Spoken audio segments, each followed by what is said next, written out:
KBVC, KBVC, KBVC.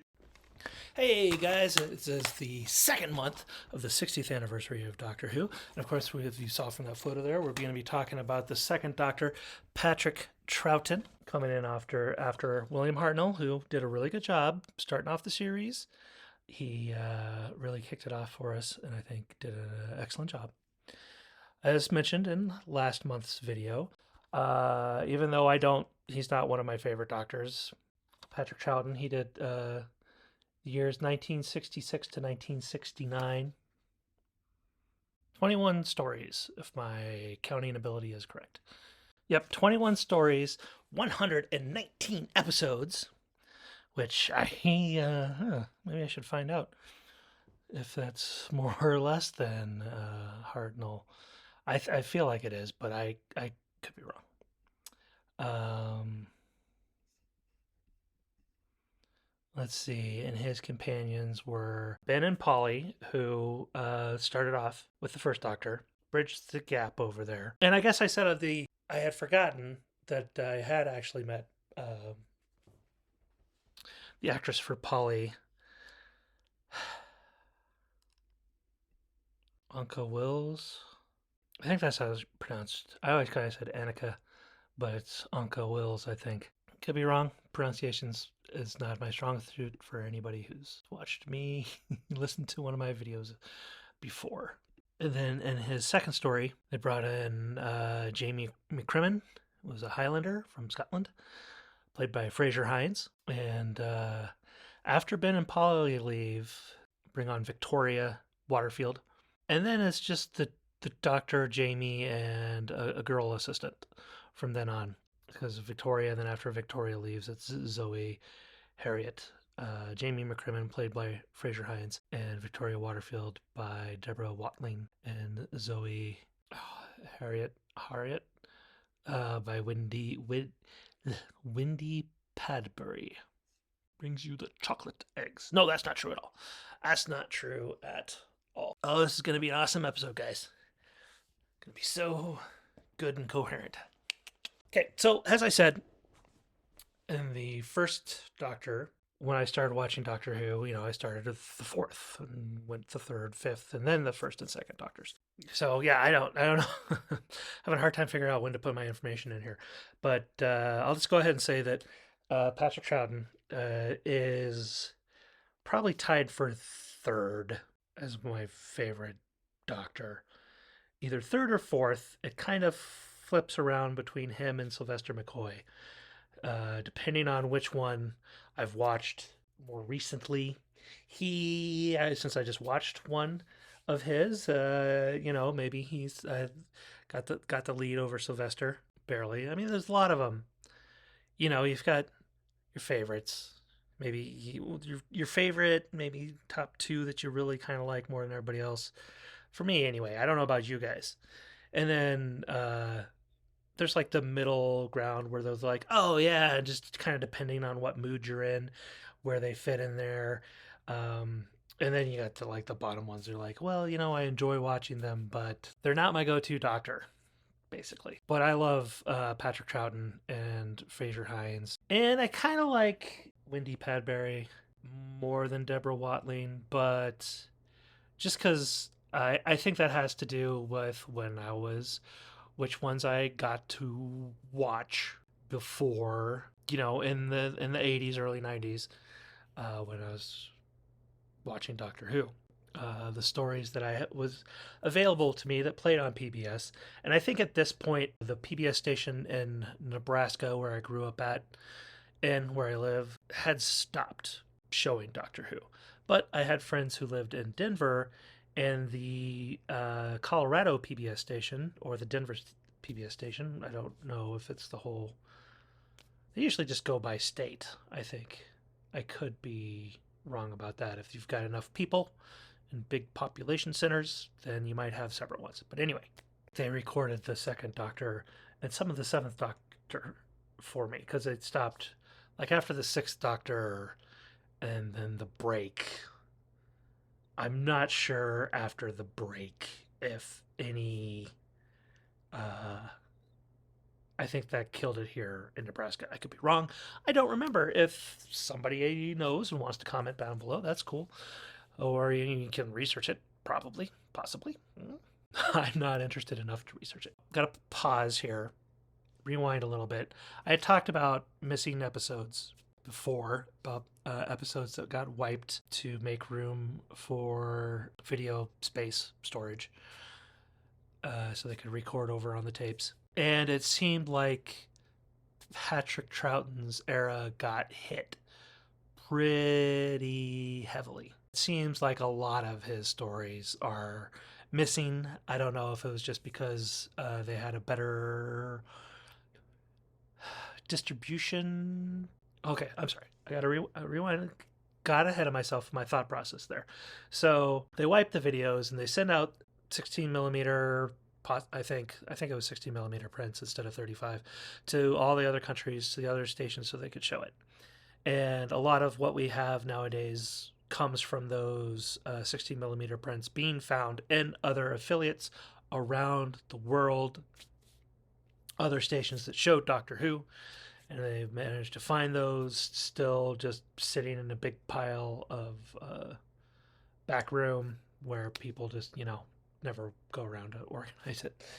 I've worked in places like that. Unfortunately, they wouldn't have had Doctor Who there.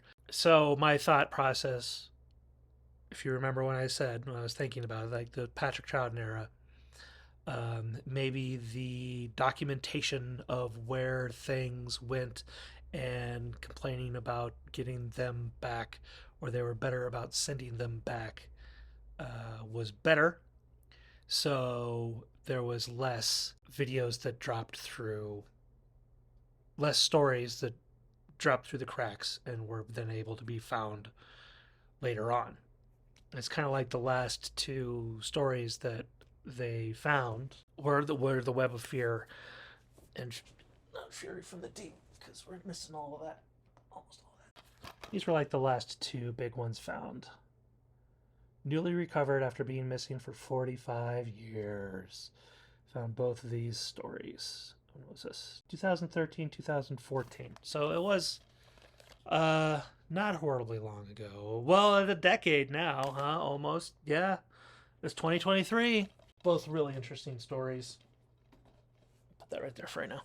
But that's just an example of things. I'm sorry, I keep getting sidetracked with my thoughts. Thank you for watching this video and sticking with me. So a lot of Patrick Troughton, they didn't have full episodes for, especially in the 80s. When I was watching it in the 80s, I don't really remember when some of these other ones that they found full episodes came out. So there was a handful of full episodes that were available to watch on PBS in the 80s. And they were all Zoe. So it was Dr. Jamie and Zoe. So I didn't really get any of Victoria. About said Vicky, but that was First Doctor. So I didn't get to see a lot of Victoria in that era. And, and Zoe was wearing, cat suits and stuff like that. So for a young preteen boy, heterosexual, that was appealing, a little more allure to me and being interested in watching those episodes. Not to say that, Deborah Watling is gorgeous, but Victoria was a Victorian lady, so she wore not as sexy outfits. Why did I degrade it down to that? I don't know. But there you go. So the stories that I had on VHS were the Dominators, the Mind Robber, the Crotons, or Crotons, not the Croutons, but the Crotons, the Seeds of Death, and the War Games. So I think probably, which would be why if I had to pick one that I liked the most of the Patrick Troughtons, it would be the Seeds of Death. And I think that holds true today. I think the Seeds of Death would still be one of my favorites, just because it's got the nostalgia factor and it's all completely there. I think the other one, what the hard contender would be the Tomb of the Cybermen would be. So it might be a tie there. Tomb of the Cybermen might actually be my favorite if I give it 5 seconds to like think about. But Tomb of Cybermen they didn't find until 1992, uncovered in Hong Kong, a TV station there. I'm assuming, uh, basically, and I think this one lives up to the hype of it. I believe that one lives up to the hype of it. So out of the ones that I didn't watch growing up, I would say watch because it got the nostalgia factor of it. So that's the Seeds of Death. The For entertainment value though, I mean they found it in '92. This Blu-ray was released. I mean this DVD was released in the early 2002. So I think this was the first one that they released. It's altogether possible. It's 2004. That this might have been the first Patrick Troughton DVD release that they did, which I could be wrong. And it was just a great performance. Just so personable, so likable. It was just kind of like a doctor you would want to hang out with. And he's funny. You know, he maybe not always getting it right. He definitely lost the pompous attitude that you had with William Hartnell's Doctor. And it's just, yeah, I think, you know, you don't see that again until maybe the Seventh Doctor. And then, but he had like a dark edge to him. And then Matt Smith's the 11th Doctor, I think. They have now released 1, 2, 3, 4, 5, 6, 7, 8, 9, 10, 11, 12, 13, 14, 13, 14, 15, 16, 17, 18 of his stories on DVD. The only thing they're missing is Space Pirates, The Wheel in Space, and Highlanders, which is Jamie's Fraser Hines' first story, which I would be very interested to see. I mean, also Wheel in Space is a Cyberman story and Zoe's first story, so that would be nice to watch. Seems relatively interesting listening to the audio tapes. They did all released on audio, and I think most of these you can go online on YouTube and find reconstructions using the telesnaps, like I had talked about in the last episode. I could be wrong, but I think you can find those on all three. But you know, growing up, I'm a visual person, so the thing that spoke to me most would have been the Target book covers, the illustrations for them. There were some really good illustrations, I think, for the Fury from the Deep with the oil rig in the background and the seaweed coming up. Really memorable for me. Also, the Abominable Snowmen with the TARDIS sitting in the mountains with a snowman right there, a Yeti right there. And so the book's really kind of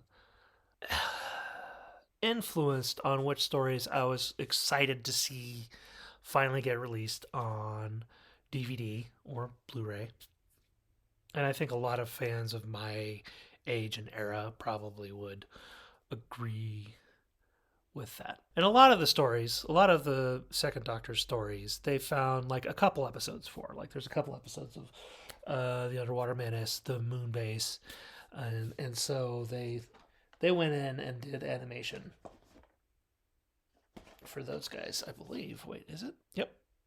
Complete at last with 2 animated episodes. So when they were animating the stories, they really focused on these that were just missing a couple. And a lot of them, they seem to really focus on Patrick Troughton.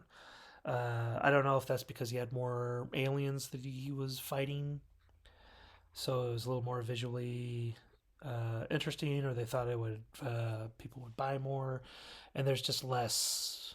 You could definitely say at the time of this recording, the 60th anniversary, there are less animated episodes for William Hartnell than there are Patrick Troughton. Because there are several stories that I don't think have anything. Yeah, there are at least 6 stories that don't have any episodes to represent from for the first Doctor. Second Doctor, there's only one. There's only the Highlanders that is doesn't have any other episodes. Space Pirates and Wheel in Space, you have at least one episode. Abominable Snowman has one episode, or they have clips from the good old Australian censors.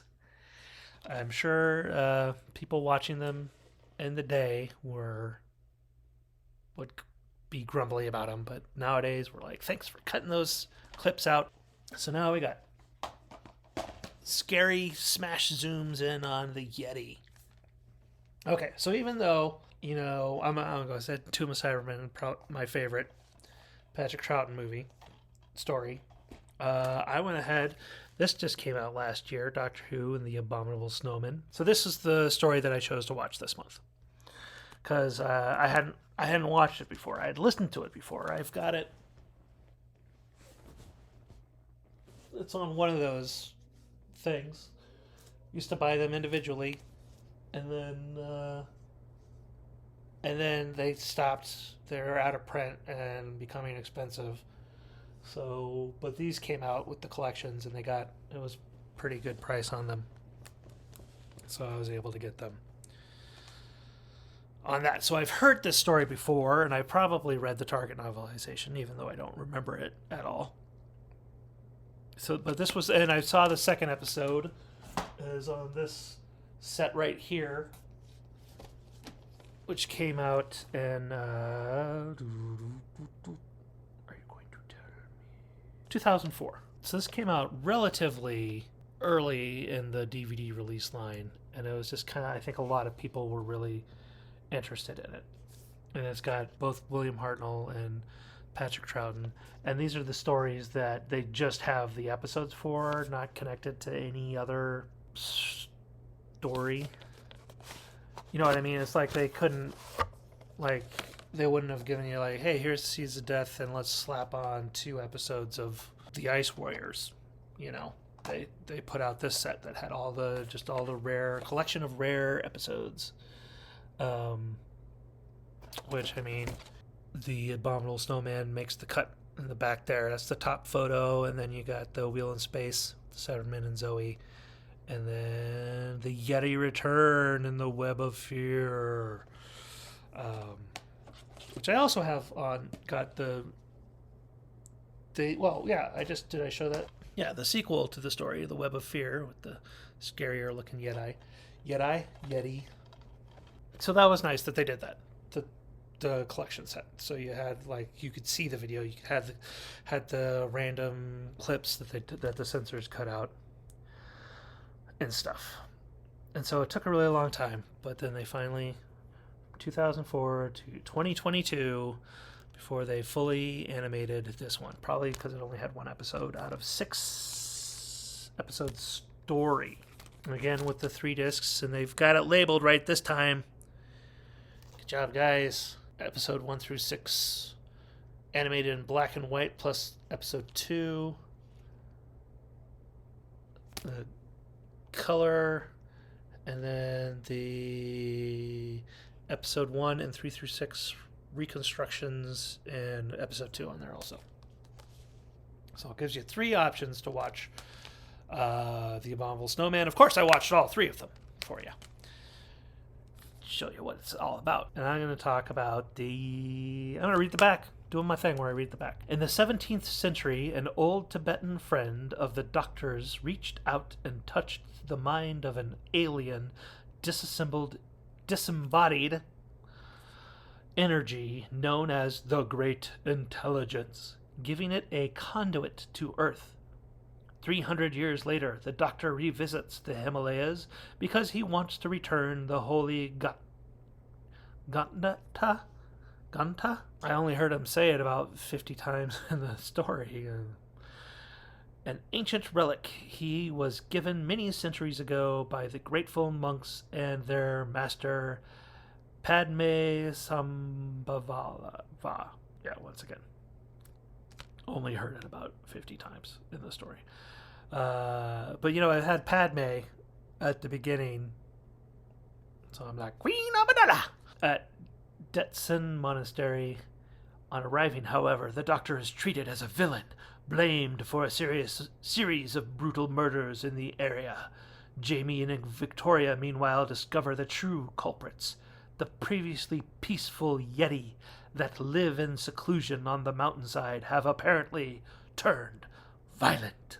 The Doctor must convince the monks that not only is he not their enemy, but the real foe and the power of controlling the Yeti is living amongst them. Most of the original 1967 master recordings of this six-part adventure, The Abominable Snowmen, were lost soon after the program's original transmission. I like how they say lost. Kind of like, hey, if you lose a limb. Oh, you lost a limb. Yeah, but it's down someplace. Did I make that joke before? I don't know. But it's the last time. Got all the recordings after this, thanks to 70s. However, audio-only recordings of all the episodes have survived and have been used here to create 6 brand new, fully animated presentations of this lost classic, as well as the one surviving segment. Episode 2. Attack of the Yeti. Anyway, sorry. So, I gotta say, watching this for the first time and animated, I was a little disappointed because it moved really slow. And it was just it's a slower paced story. Also very confined. Another base under siege story. So basically you have the monastery and the mountainside up to the TARDIS and then up to the cave where the Yeti are hanging out. Their base of operations, kind of, where they're being stored. I mean, they tell you on the back here that the Great Intelligence is controlling, spoiler warning, I guess, they're controlling their master, not the master, their master, Padme, which, was really confusing for the 13-year-old because they keep talking about the master, and he'd be all like, the master's in this? I'm like, the master doesn't show up till the third Doctor.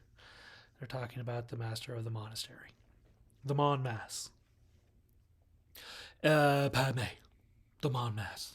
Anyway, so I think because because you watch the live action version episode, and it's not quite as slow because you get to see the actors' performances, the little nuances and body language that helps translate it. And the animation just doesn't quite able to do that. So it just really kind of slows down the pace of it. I think in the commentary with the producer, Gary Russell, he kind of also talks about that, how it was affected with the pace. But otherwise, I really enjoyed the story. There's not a lot of, there's a little bit of repeating for 6 parts. There's usually at least one episode that's a patter, and it's padding, just kind of filling out because they've already scheduled into their season. This has to be 6 episodes. So episode 4 is a roundabout one. And I think with the Patrick Troughton stories, you'll see less of the however many episodes it needs to take to do the story. I think they're mostly either 4 or 6 parts for the most part, not including the massive 12-part. Is it 12-part? The War Games, his last story, one of the stories got canceled, so the War Games ended up taking up maybe it's 10 episodes, 12 episodes. I could look it up. It's right behind me. But I've done that enough, and I'm running out of time. Otherwise, it's a good story. I guess the only thing that's really repetitive is Victoria keeps trying to go see the Master and keeps getting stopped. But otherwise, it moves along okay. It moves along okay. Yeah, it does. The special features on this, you can watch them in either black and white or color. The restored surviving original episode 2. And I gotta say, the film sections of the restored, I was just like, because it starts off with the film recordings, because that's what they used on location and on certain studios where they were outside of the television center for whatever reason, and then they would have that part on film, and then they get into the television center. But the film section, oh, it looks so pristine and so clear. It's so good that I was all like, oh, wow, this is amazing. And then it cuts to the video, and, you know, it just didn't have the quality of definition. So it's not as good, but it looks great. It sounds great. And like I said, there's photographic reconstructions of all the missing episodes that you could watch, and they do an okay job with this one. I'm not a big fan of the computer animation that they use, because there are scenes that they use computer animation of the Yeti attacking and like people fighting the Yeti. It doesn't work quite as well as it does with the Daleks, or even the Chumbleys from from the last story I watched at Galaxy 4, because it's an organic movement and it just doesn't quite come off organic movement. The special feature. Okay, disc 1 has the surviving episode, original 2. That's also on disc 3. And the surviving clip for episode 4, which is also in the reconstruction. The writer Marvin Haseman, interview with him. Fraser Hines 8mm film footage. So they filmed the Himalayas in, I believe, Wales, Snowdon, if I'm remembering correctly. I don't think it was Scotland. I think it was Wales, if I'm remembering what that's what they said. But anyway, so because they were on location shooting and because it looked cool, both him and the director Jared Blake had 8mm cameras that they went and took film footage of. Each episode has audio commentary, once again narrated by Toby Haddock, I think is the name, Haddock. Each episode got its own person. There wasn't really very many reoccurring on this one. So episode 1 was Judy Shears, the director's assistant. And most of these names I heard, they didn't have written down, and so I may have gotten their names wrong, or what they did wrong, because I just did it from the listening to the audio commentary.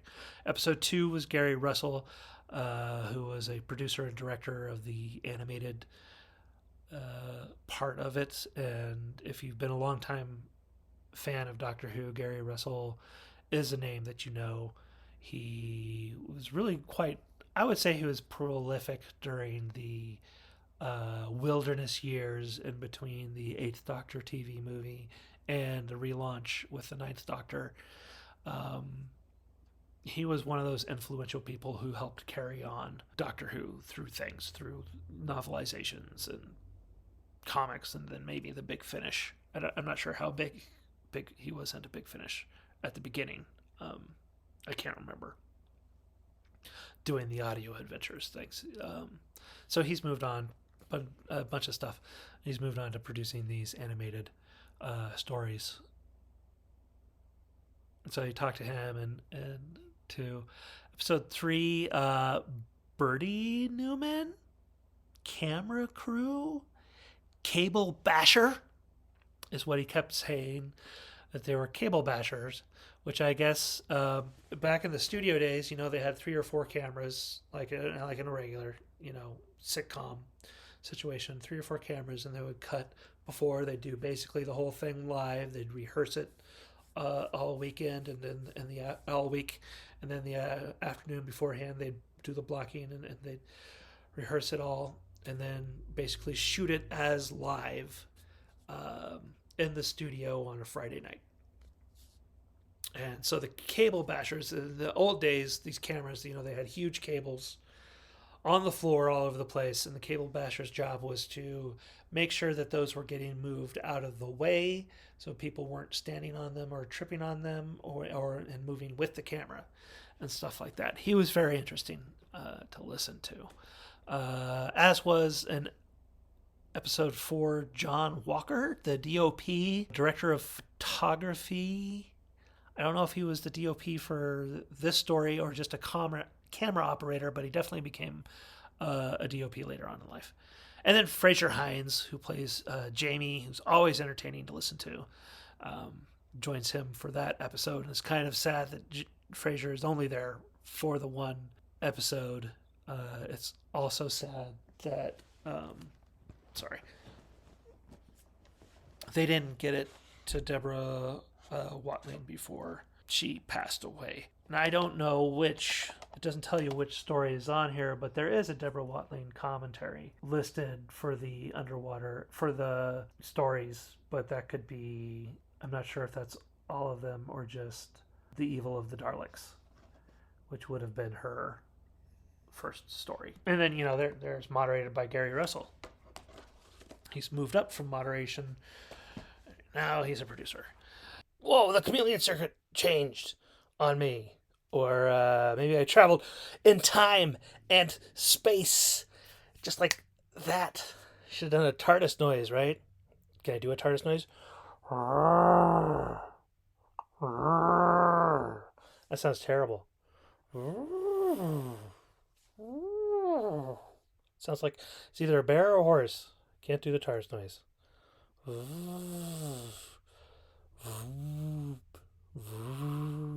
Is that what it is? Vorp? Vorp? Vorp? The sound effect on things. Okay, sorry. Anyway, where was I? Episode 5 had Brian Hutchins with the special sound and Sylvia James on makeup. Both of them were very interesting to listen to. And episode 6, Gary Russell returns. The moderator has become the guest. Student has become the master. That kind of thing. The moderator has become the guest. Disc 2 doesn't have anything extra for special features, just the commentary. And I always make the mistake of listening to the commentary on the black and white episodes, and they, of course, are watching the color episodes, and so they're talking about that. It's always kind of funny. Disc 3, because Disc 2 has the color version, which I covered before. Disc 3, documentary about the making of The Abominable Snowman, and called Troughton in Tibet, which is 38 minutes long, a photo gallery, and a teaser trailer. And that's it for the special features. This probably isn't the first release, because those Web of Fear and Enemy of the World were Vanilla Reese's. Vanilla Reese's. Yay! Sponsored by? No, it's not. It's not. Vanilla, meaning no special features, releases of those two. I'm pretty sure, memory serves right, if my chameleon circuit for the living room was still working, or if I hadn't traveled to a different time and space. Whichever those two things you want to think happened, I'd be able to know for sure. But I think this is the first release I've noticed, anyway, where they didn't have the subtitle production notes option to watch with the story. And I always enjoy those. I mean, sure, they can be a little repetitive. You might have been, heard it in the commentary or heard it in the making of and interviews section. Oh, I don't think I said this before, but in the making of also has some of the interview with the writer Marvin Haseman, and it was I think it might have been for the 30 years of Doctor Who celebration. He's being interviewed by John Nathan Turner, so you get a little bit of his era of Doctor Who stewardship, executive producer, showrunner, or whatever he was called. I can't remember. Or would be called nowadays. Anyway, so it's not on there. And there is PDF ROM content, which of course I can't access because I don't have a Blu-ray ROM. Bit of a bummer there. You see I got a Time Eddy, which is a Doctor Who convention that took place in Wichita, Kansas, that I went to. Did security for the first year. I talked about that with Peter Purvis, Peter Purvis, Steve, and Steven. Also, and at this one, there was also Fraser Hines and Deborah Watling. Very entertaining, very gracious to the fans. I think the only memory I've got with that, and it's not really interaction, but my son was playing with a friend that he had met, and at this time he would have been 5 or under. I can't remember when this one was, what year. He and his friend were playing on some spiral steps because you had this big open courtyard and then rooms on each side, and then spiral steps going up to the second floor, which was where the stars were.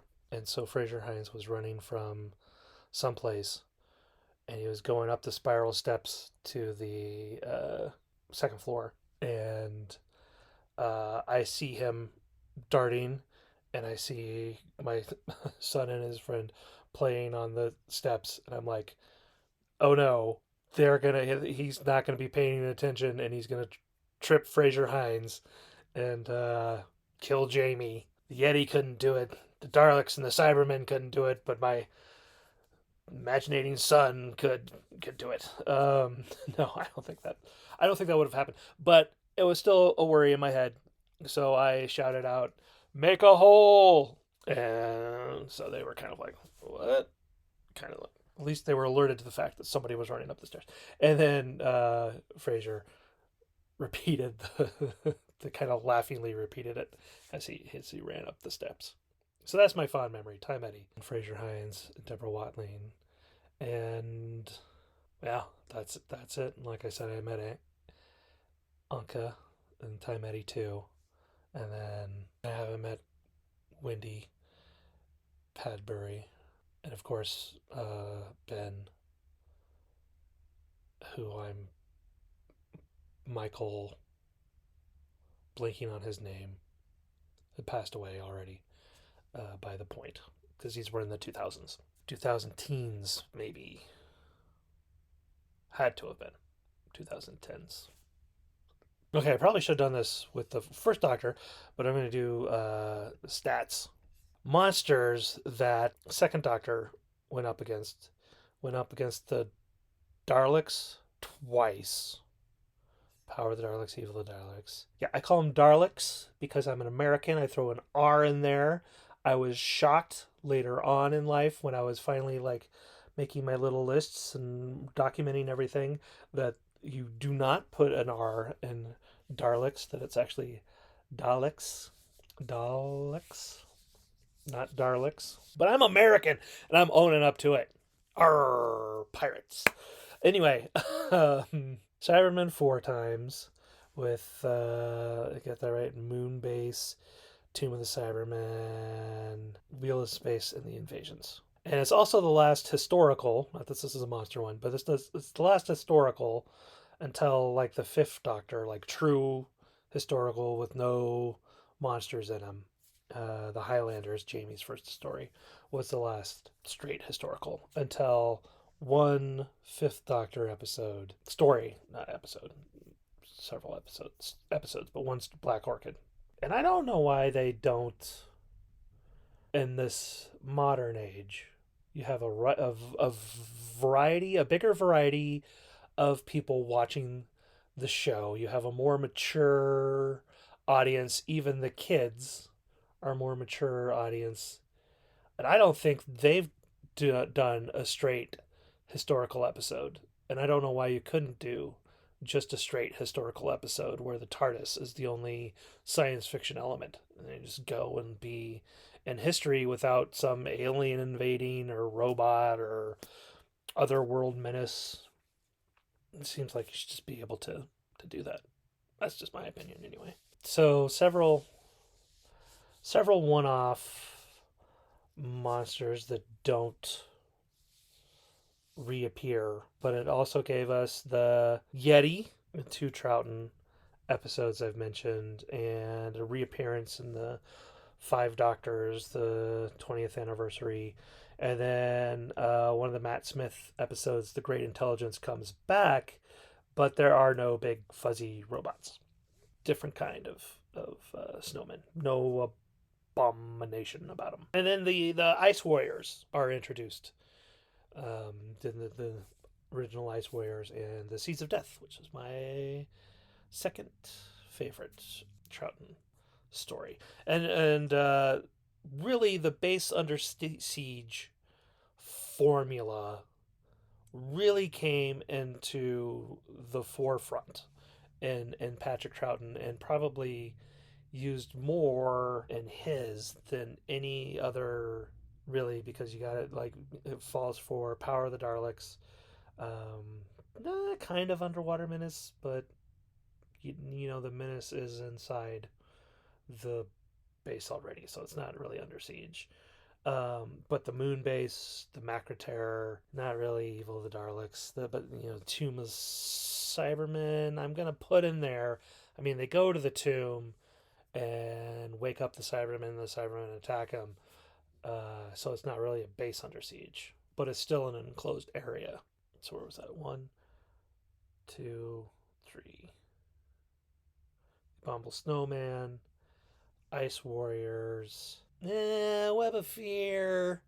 Yeah, we'll go ahead and put Web of Fear in there. I mean, it's the underground transit system, but there's a base in there that they attack from. Fury of the Deep, definitely. Wheel in Space. Dominators, kind of. The invasion's too big. Crotons, it's like, again, the evil is inside the thing, so not really. Seeds of Death is probably a little too open, but they do attack a base in order to invade Earth. So there is a base on the moon that they could take over to invade Earth. So I'm going to put that in there. And that's it. But there's like 9 out of the 21 stories, almost half of them, and you could probably argue that half of them fall under that category of base under siege. Because I think it was either Terrence Dicks, who was a writer for Doctor Who, especially coming up in the Third Doctor era, but he started it in the Second Doctor with Troughton, who said that there's basically, or maybe it was Malcolm Hulke, his writing buddy, who said there's only basically 2 stories for Doctor Who.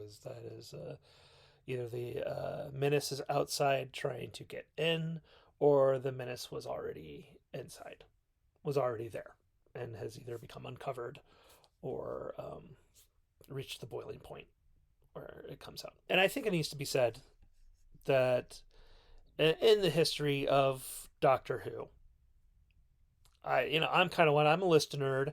I think I've mentioned that before in other places. I haven't shown any of my lists. I've got all the stories marked down and which ones I have on VHS and books and DVD and CD. So I'm always doing the thing where I'm comparing and contrasting. And I gotta say, if I think about the history of Doctor Who and my favorite Doctor and companion combos, and the top of the list is going to be the Second Doctor, Jamie and Zoe. I think they just really work off really well with each other. I mean, because you get the Doctor with his cosmic hobo routine and being silly and fearful. And you've got Jamie, who is brave, but yet not... I mean, he's intelligent, but he's, from an era that didn't have a lot of technology and knowledge outside of their area and experience. Because, they didn't have the internet, they didn't have fast cars, the mails, the information just didn't come to them. So he wasn't aware of very many things or had to think out much more of than just what his experience is. And then, Zoe is from the future and she's super intelligent except has no world experience. So it's kind of the exact opposite of Jamie, where he's got world experience but doesn't know a lot of things, and Zoe knows a lot of things but doesn't have a whole lot of world experience. I kind of feel like I maybe talked too much about how attractive Zoe was, and it was more than just that. It was the character itself. And it was just a great mix with Troughton and Jamie, because she was kind of the counterpoint of the two of them.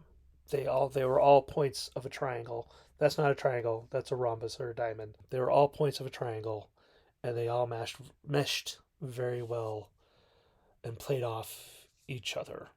And I was able to when I was moved spaces, I found the Doctor Who magazine where they're talking about the Abominable Snowman, issue number 581, September 22. So right when this was coming out on Blu-ray and DVD, they did an article about it, and so I just wanted to show off that cool cover. It's out now. Get it today. Gonna get cut out because all I'm doing is... Oh yeah, at the Mountains of Madness. Made it in the limited confines of Doctor Who's usual home, Studio D at Lime Grove. Computer generated what the set would have been like. There's the TARDIS console and then the main room in the monastery. So that's kind of cool that they did that. That's kind of fun that they did that. There's some more footage for you outside the monastery, and then poor Troughton tied up.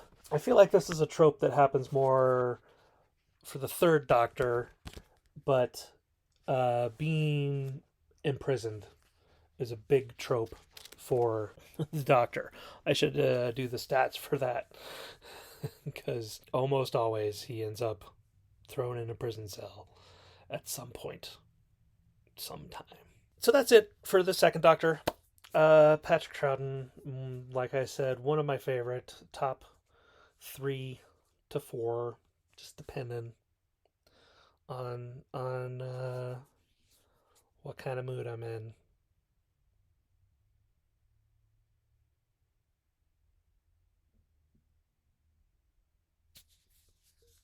And we've reached our wow moment. And I didn't prep anything for the wow moment. Again, maybe. I mean, February was such a short month, isn't it? Just like Patrick Troughton, it's a short month. Oh no, the Time Lords have found me, and they're forcing me to move on to the regenerate to the third Doctor, and I don't have an ending yet. I need something that'll help me show that we've reached the end.